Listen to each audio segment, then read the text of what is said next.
Hola tout le monde, j'espère que vous allez bien. Je tenais à faire cette vidéo, donc comme vous avez pu voir hier, où j'ai expliqué sur une de mes dernières vidéos que j'allais vous partager mon parcours dans le milieu de la sorcellerie, ainsi que vous aiguiller à savoir faire la différence entre le fake du vrai. Et puis surtout, vous expliquer surtout le marketing qu'il y a autour de ce milieu-là aujourd'hui qui est florissant partout. En me baladant sur TikTok, je vois des choses qui pour moi me paraissent insensées et qu'il fallait absolument que j'explique mon ressenti par rapport à ça parce que je me sens concernée par ce milieu-là.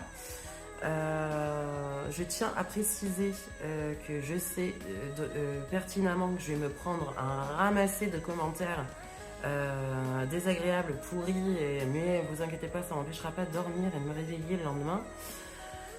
Par contre, moi ce qui me perturbe, c'est que vous continuez à croire et vous suivez des nénettes. Alors ouais, elles sont parfaites, hein, ouais, ça c'est clair, hein, mais c'est de la merde ce qu'elles vous disent ou ce qu'elles vous font croire. C'est pas du tout comme ça que la sorcellerie fonctionne. Ça n'a jamais été prouvé qu'avec 3 bougies rouges et 4 cailloux, nous pouvions protéger quelqu'un, protéger son environnement, protéger sa famille, protéger... Non, arrêtez, c'est complètement ridicule. Elles s'enfoncent dans quelque chose qui pour elles paraissent vraies, hein, parce que je ne remets pas en question ni en doute qu'elles y croient dur comme fer, mais non, stop, arrêtez. C'est comme si un chrétien allait rentrer dans une mosquée. Voilà, tout simplement. Il faut arrêter de mélanger tous les mouvements du milieu de la sorcellerie en un seul. Non, nous ne mélangeons pas les torchons et les serviettes. C'est quelque chose qui me dépasse, c'est quelque chose qui me débecte. Et en plus de ça, les gens, aussi crédules soient-ils, plongent dedans tête baissée en y croyant eux aussi dur comme fer. C'est des nanas qui, en fait, comprennent peut-être pas ce qu'elles font, avec quoi elles jouent et comment fonctionne cette science. Parce que la sorcellerie est une science. Je vous expliquerai dans d'autres vidéos pourquoi je tape du poing sur la table en disant que c'est une science et non pas un marqueur mystique, etc. Non, c'est une science, point barre. Ça s'arrête là. Et arrêtez aussi de croire que la magie rouge, bleue, verte, orange, turquoise, marron existe, parce que c'est faux. S'il devait y avoir une seule couleur en sorcellerie, elle serait grise. Pourquoi? Parce que une sorcière, comme de son nom l'indique, peut faire autant de bien que de mal.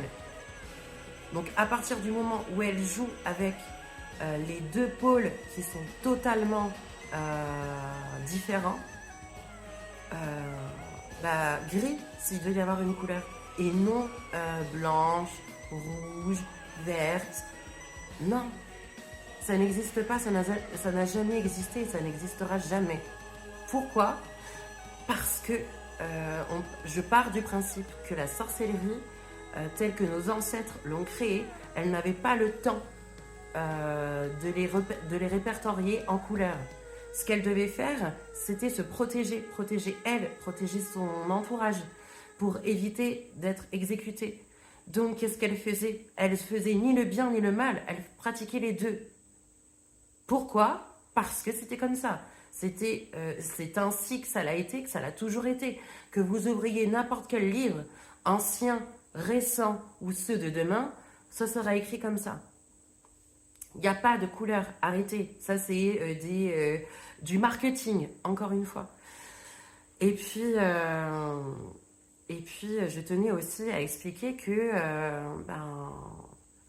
on n'utilise pas spécialement de matériaux sauge, etc.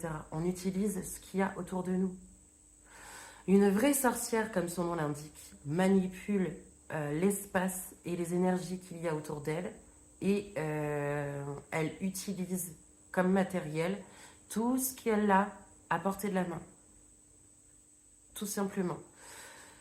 Je voulais expliquer ceci avant de commencer à faire toutes mes vidéos pour vous expliquer mon parcours. J'espère que vous serez indulgents, c'est ma toute première. Et donc, je vous souhaite à tous une bonne fin de journée et à très vite. Ciao, ciao.